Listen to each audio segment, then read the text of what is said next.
Morning. Really nice to have a chance to be with you all.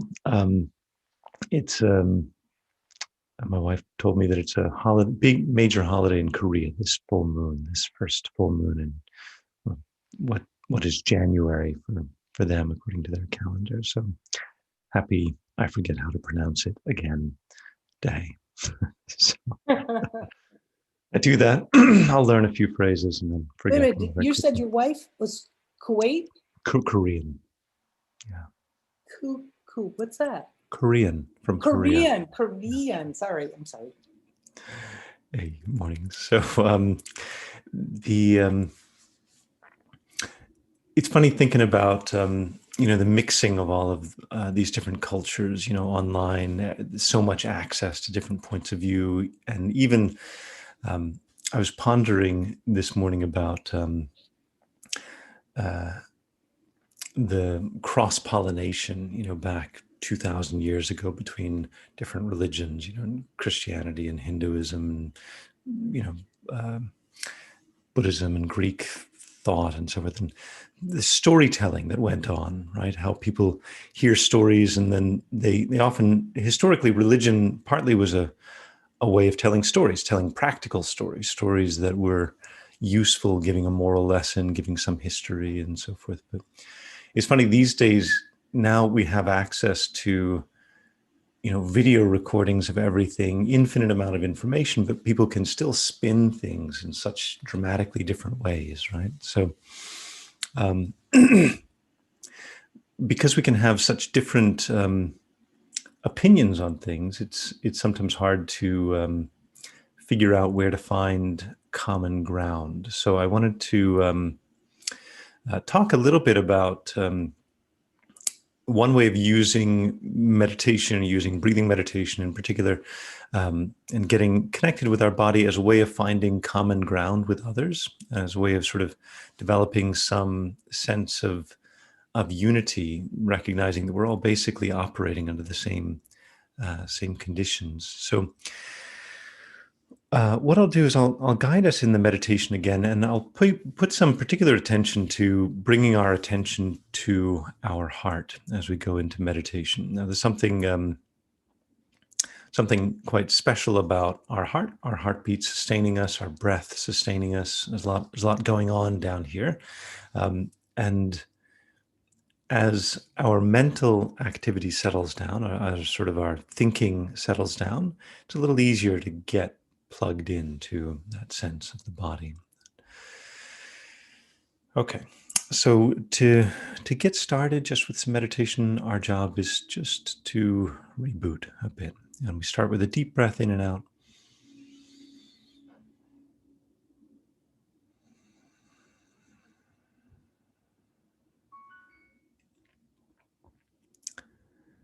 Then we take another breath and just invite ourselves to relax, mentally, physically relax.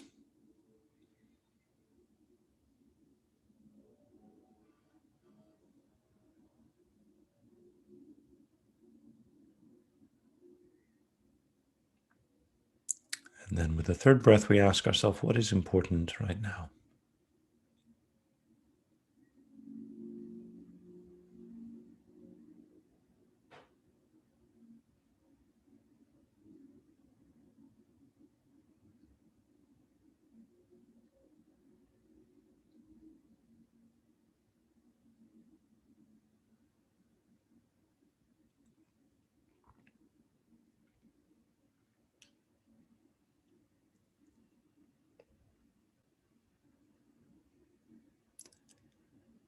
The answer to that question, what is important right now, is very important for us, very personal, it's very important because everything we do centers around what we think is important. We think about what is important to us. We have strong feelings about what is important to us. We act based on what is important to us.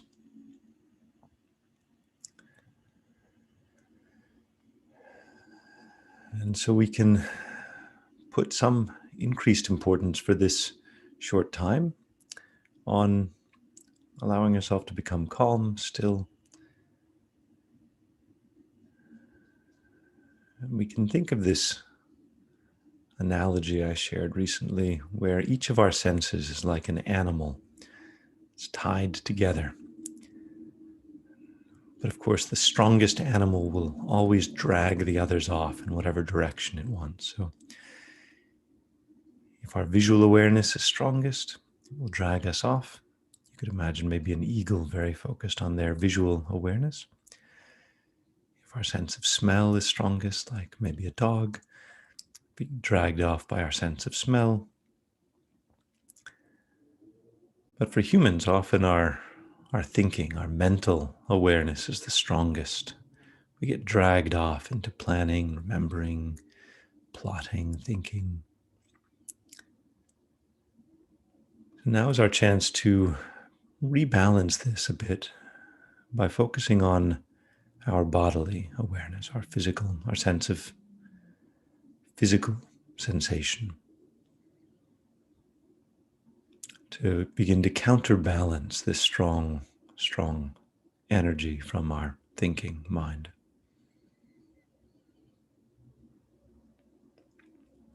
And one helpful way for us to do this is to focus on our breathing. But really what this means is, how does our breathing feel inside our body?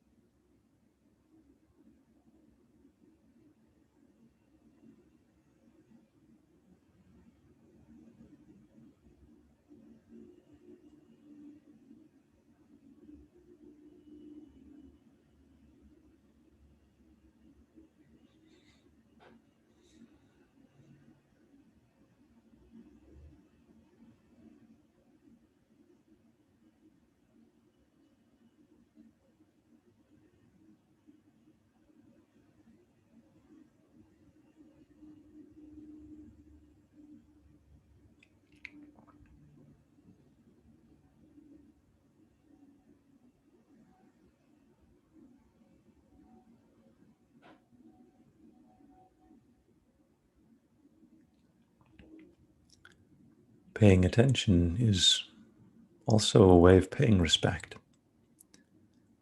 By paying attention to our breath, we're paying respect to our breath, recognizing that it's sustaining us all along, sustaining us all the time.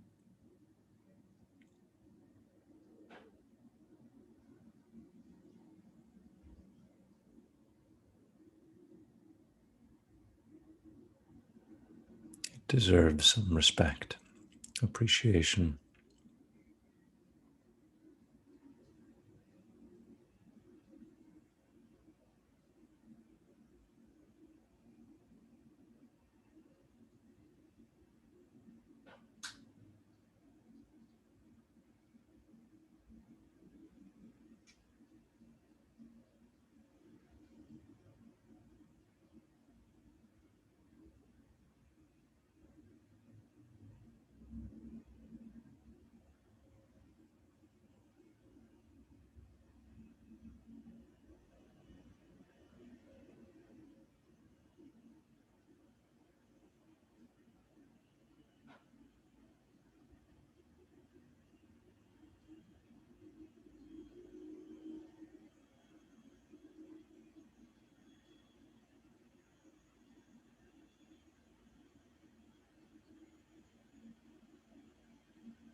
We try to become aware of how our attention can shift from our head closer to our heart as our focus shifts. If we can, we try to become aware of any sensation in our heart. Maybe there is, maybe there isn't, but just try to open up to that part of our experience.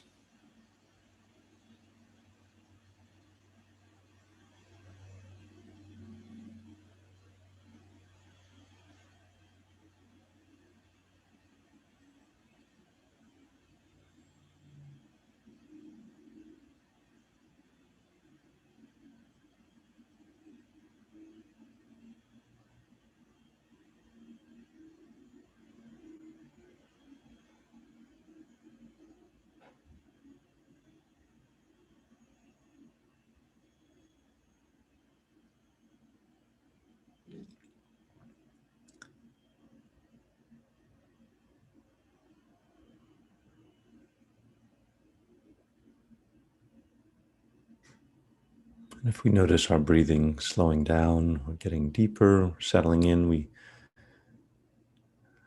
can just appreciate the relationship between our mind's activity and our breath.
So we can begin to develop a sense of gratitude. In particular, we can develop gratitude for our own heart, for our own breath, our heartbeat, which is sustaining us no matter what's going on. Whether we pay attention to it or not, whether we're thinking clearly or not, our heart is still sustaining us.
And with this feeling of gratitude, we can think this brief time we have together this morning is a chance to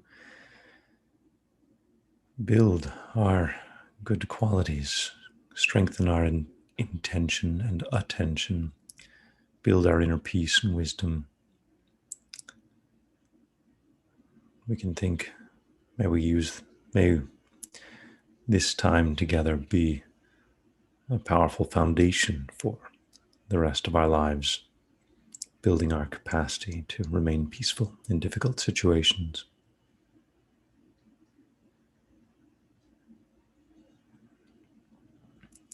Then we can open our eyes and rise from our meditation.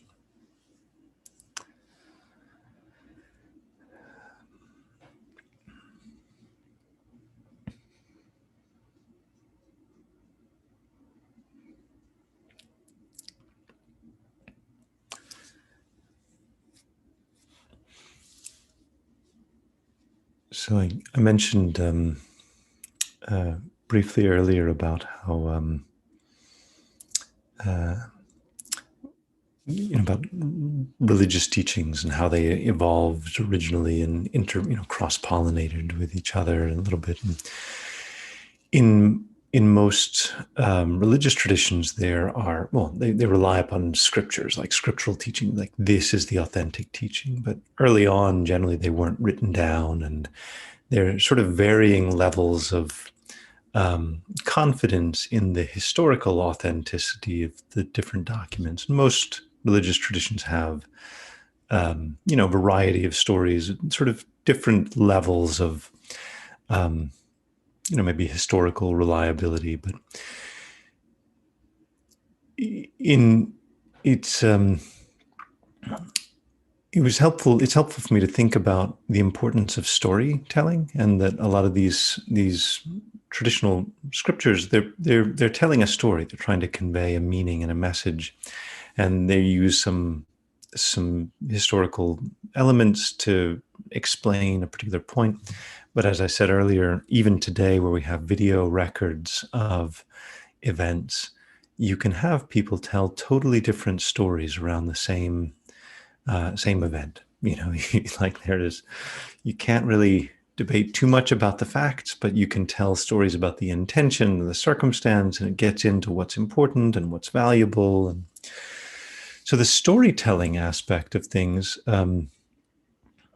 I've tended to skew strongly towards thinking, okay, well, there is a rational history, and there's one history, and there's a truth, and so forth. But the storytelling aspect of things is quite important,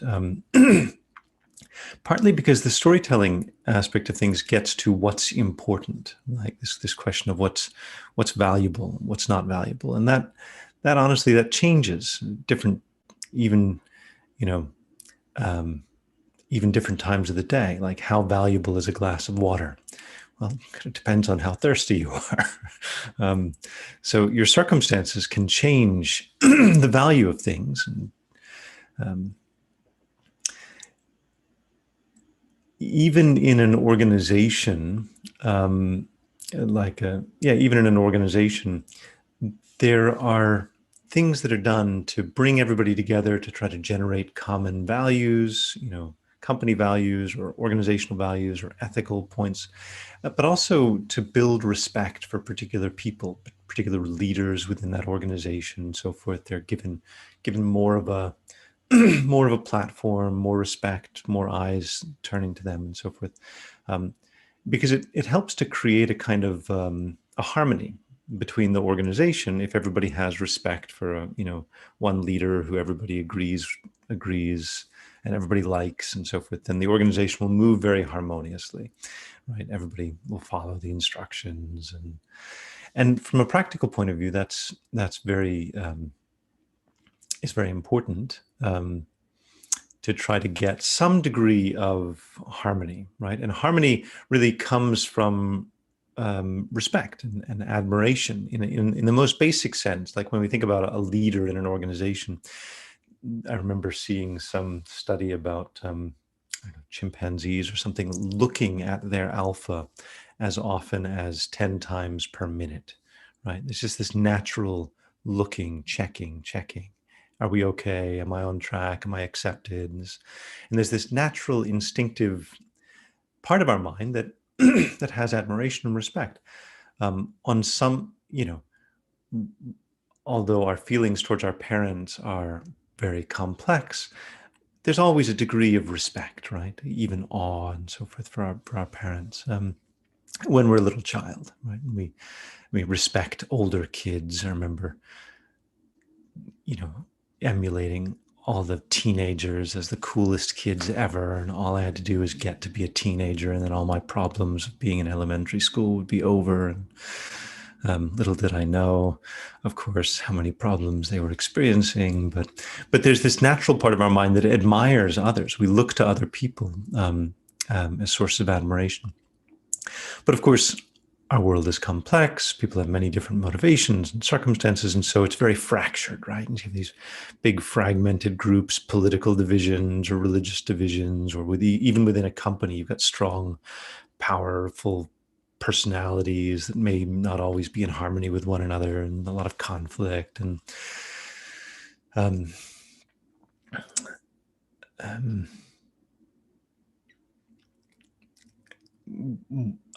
we have a dog, a little dog named Stella, who is very timid, little Shih Tzu, but she's a peacemaker, right? If there's anything that looks even remotely like my wife is threatening my well-being, then the dog will intervene to protect me. And if there's any like growling or any kind of thing, just like really trying to like pacify.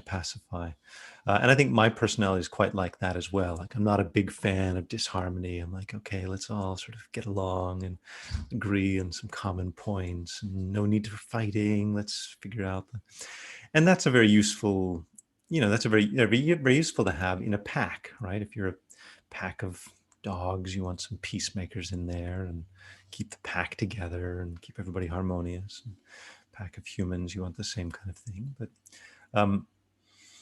But it can be stressful for us if we're in the midst of conflict, right? If your parents are in conflict, if the country is fractured, if your company, like people are dragging you in different directions, that kind of conflict is it's unsettling for us. It's uncomfortable, right? It's disharmony. There's a lack of harmony. Harmony really just meaning like two voices, right? The two voices complementing each other. Harmony means the two voices can be different pitches, even different, very different parts that they're singing, but they're complementary. They strengthen each other. They enrich the whole. That's the meaning of harmony. So you can have people who, value things differently, do different things, and so forth. But if there's harmony, it all sort of enriches the whole. So one thing that I was thinking about, but when there is disharmony, our natural inclination is to think somebody else is wrong, and maybe they are. Probably we all are on some level. We all have our own deep biases and attachments to our points of view, and then things get heated, right? Because our attachment to our point of view conflicts with other people's attachment to their point of view, and then things heat up. And and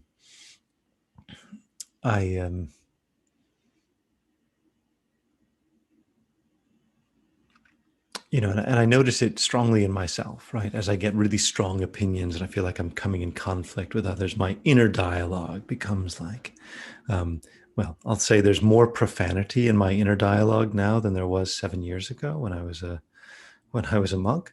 And occasionally there's like these little talk tracks that escalate that are like, this is, it hasn't made its way through my mouth much yet, but it's all just a matter of degree, I suppose.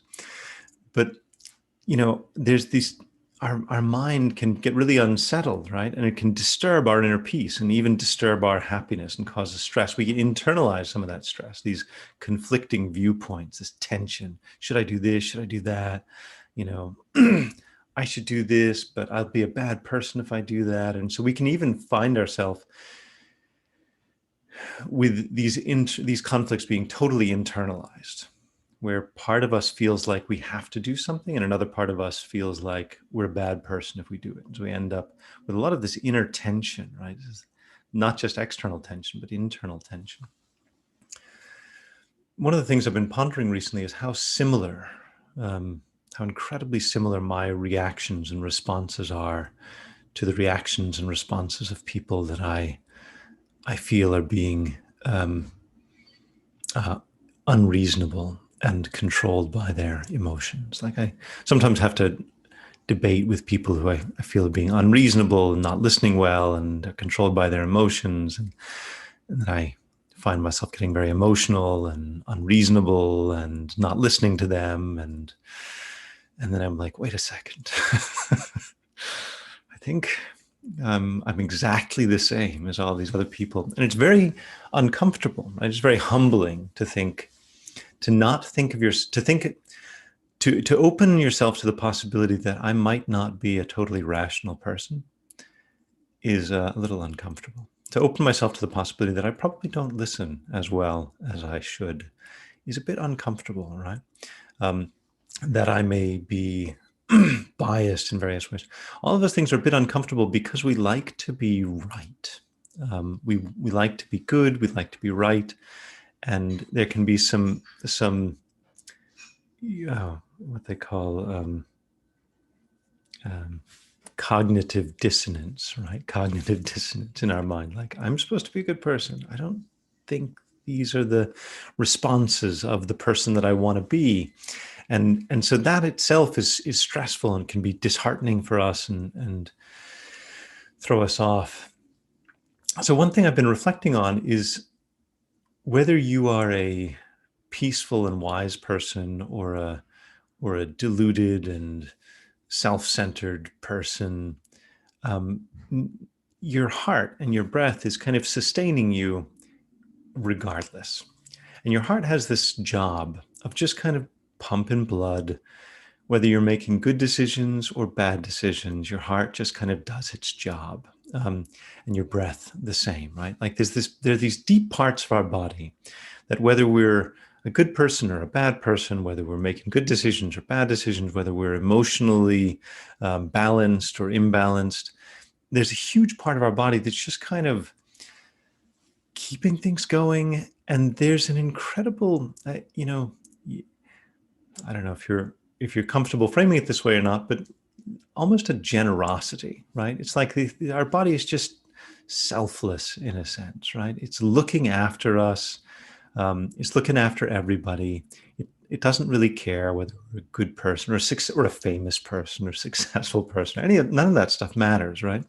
It's the same as if you're like when you're a little child, whether your parents are billionaires or homeless, they're still your parents, right? And there's still this sense like that they're this precious, important person to you, and they're looking after you, and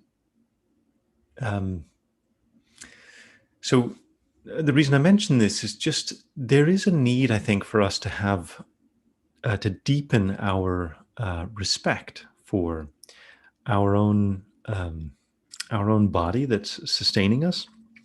And in a sense, that is something that can bypass whatever other political points of view, religious points of view we might have. Just appreciating that there's something quite sacred, there's something quite special about just the heart that's sustaining us, the breath that's sustaining us, the life that's sustaining us. And when we begin to focus on that, we're kind of grounding ourselves in what you could call the ground truth of our experience. We're sort of observing on the ground what's actually happening inside our body. And it's often not nearly as dramatic as all of the stories that we're thinking about superficially about what's going on in our world. We tend to, if there's a lot of conflicts around us, like national conflicts, political conflicts, say, it occupies a lot of mental space. So we've had hundreds of millions of Americans and billions of people around the world who are a bit stressed by all of the conflict in the US politically last year, for example, and just among many, many other kinds of conflict. But it weighs on us, right? Because we're up here in our heads being led by our mental power, our strong mind, thinking about this is important and that's important and things should be like this, and getting dragged off into our head and getting really internalizing a lot of this conflict and a lot of this worry and a lot of this stress and a lot of the disharmony and so forth. And in a world that's very fragmented, and in fact, in a world that's increasingly fragmented, because there's an increasing amount of information. I mean, just a very simple, not because anybody's doing anything wrong necessarily, but there's an increasing amount of information, right? It's an increasing amount of communication.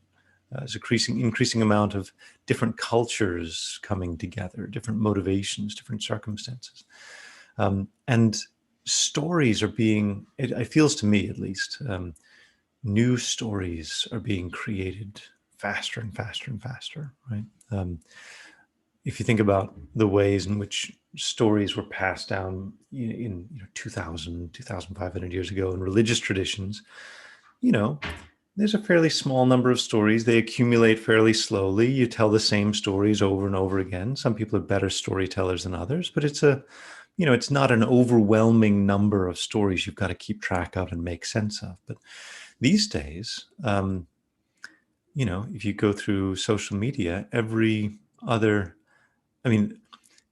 well, in theory, on social media, every other post is probably something that you'll disagree with, right? Or a different point of view.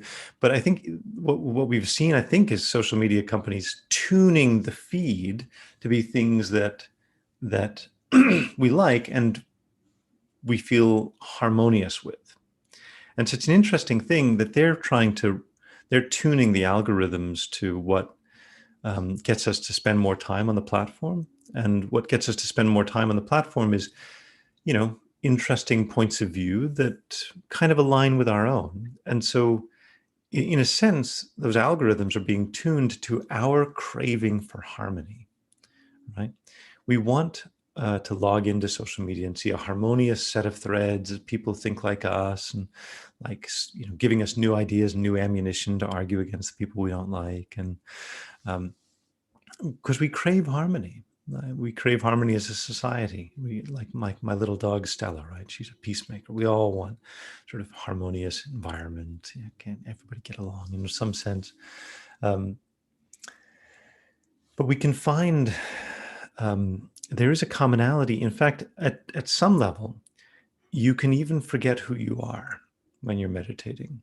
You can even forget the sense of identity of who you thought you were, and who you think you are, what you think you're like, and so forth. And you can think, actually, I don't even know who I am. It doesn't even matter. What matters is that there is a breath. There's breath happening right now. There's my heartbeat. Not even my heartbeat. There's a heartbeat happening right now. There is breathing. Not even my breathing. There is just breathing. There is just some sensation. It doesn't even matter whose it is. I don't even know. I don't even care. It's just some sensation, right? So then our sense of personality beginning to subside, that sense of isolation. It's the ultimate disharmony, right? It's you versus the world, right? There's that ultimate distinction that where like political factions are separated, like there's this distinction, me and then everybody else. And fundamentally, that is a kind of disharmony, right? There's a kind of isolation. It is, in a sense, it is the root of all of our loneliness. The root of that. No matter how close you are with somebody, they don't ever fully, completely understand what you're going through. And they can't fully and completely and perfectly understand. To the degree that they do, we feel close to them. But so this is a deeper, more profound and transformative story than just calming ourselves down a little bit. But it's anyway. The idea of having some respect, or even faith, if you want, and paying some attention. And as I said, paying attention is a way of paying respect to our own heart, to our own body, to our own breathing. Brings harmony for ourselves internally, provides some common ground where not only can we have something that we can all agree on, regardless, or meditate on, for example, regardless of backgrounds or beliefs, but also something that can allow us to appreciate the similarity between ourselves and everybody else. Even animals, they still have this life force, a heartbeat, breath, and so forth that's sustaining them. There's no significant difference between humans and animals from that point of view. So there's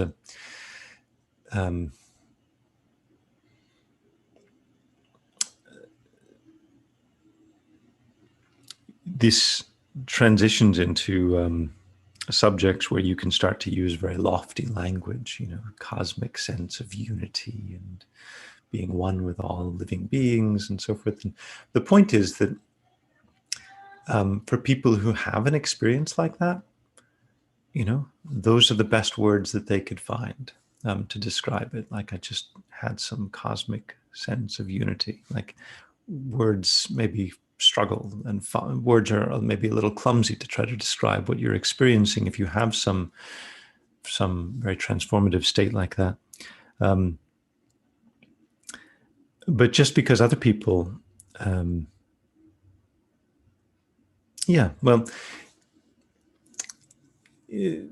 some of that language, I think on one level, we all sometimes have these extraordinary experiences, transcendental experiences. I strongly suspect. I suspect you wouldn't be here, obviously, logging at least 45 minutes of your time, sometimes weekly. And if this wasn't resonating with something you'd already experienced, some profound experience, something that's very deep inside the heart, where it really changes on a deep level your whole perception, your whole sense of what's important. And so this is the, speaking to some of the transformative possibility, the transformative potential of just spending time becoming more peaceful, more centered in our heart. That it is, and from one point of view, as you find that to be more important, increasingly important to get a sense of peace, in a sense, other things do become less important. There is some, limit to how much total importance there is in things, relative importance of things. And so at some point, gradually, the importance of our experience of inner peace becomes the most important thing for us, more important than getting our way, for example. And that's a huge contributor to world harmony, world peace, right? If you have some willingness to not get your way, because you're prioritizing your own mental peace, right? That's and so as you're finding your own internal harmony, as you're finding this internal center, then naturally we can see how external harmony can radiate out from that, can be supported by that. Okay, so that was what I wanted to share today. So why don't we take a bit of time just to settle in to our own hearts with some of this knowledge, some of this perspective now, and just recognizing how similar our own breathing, our own heartbeat is to that of every other living being, and having some respect for this internal system that is keeping us alive every day. Okay, and again, to reset, just taking a deep breath in and out.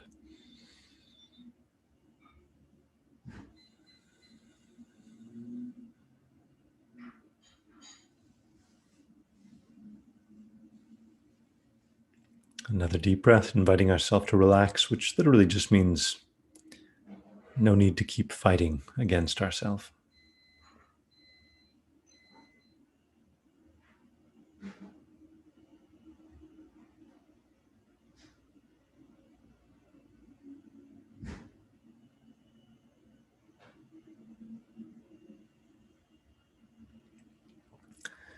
And then a third breath, asking ourselves what is important right now. And we can begin to have some respect for the degree to which we are sustained by our own body. And we just hold the sense of respect and appreciation as our main meditation, as our main focus.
Paying attention is a way of paying respect. So we pay respect to our heart, our breathing, just by paying attention.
And even in this brief time, we have strengthened mental pathways to bring and hold our attention inside our heart.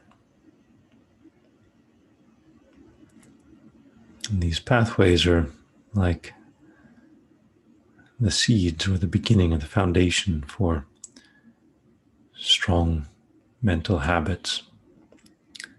Eventually, the ability to remain peaceful in any circumstance, in any situation, the ability to help guide others into their own state of inner peace, the ability to see the commonality between ourselves and others, regardless of superficial differences.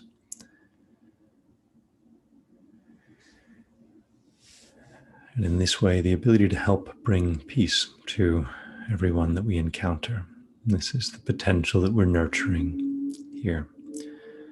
And so we can just think, what good results would we like to have come from this time here?